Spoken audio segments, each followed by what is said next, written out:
আজকের এই মঞ্চে মনে হচ্ছে আমাদের শফিউল্লাহ স্যারের কথা। আজকে তারা পৃথিবীতে নাই, আমাদেরও সময় নাই।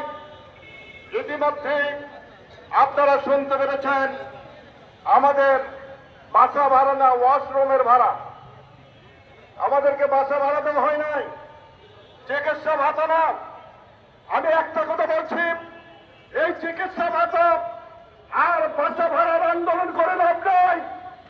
আমাদের শুরুতে একটা আন্দোলন করা হয়েছিল, আমাদের সরকারি শিক্ষকের পূর্বে ব্যয় শব্দ ব্যবহার করা হয়েছে।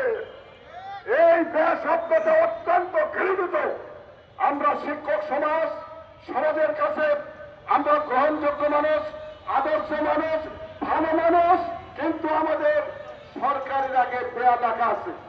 ব্যয় শব্দের অর্থ কি? ব্যবসা, ব্যয়বনা, ব্যহব্বা।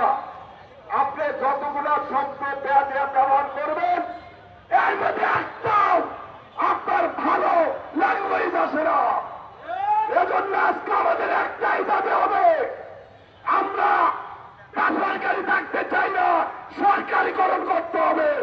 আমাদের এই সরকারির আগে থেকে ব্যয় শব্দটা উঠায় দিতে হবে। আজকে শিক্ষক সমাজ থেকে উঠেছে, হঠাৎ দেশ বুঝে উঠেছে। আজকে যদি শিক্ষকদেরকে ব্যয় শব্দটা উত্তর এটা যদি বাদ দেওয়া হয়, হঠাৎ দেশ শিক্ষকরা আন্দোলন করবে এবং অবশ্যই দাবি আদায় করবে সারবে ইনশাল্লাহ।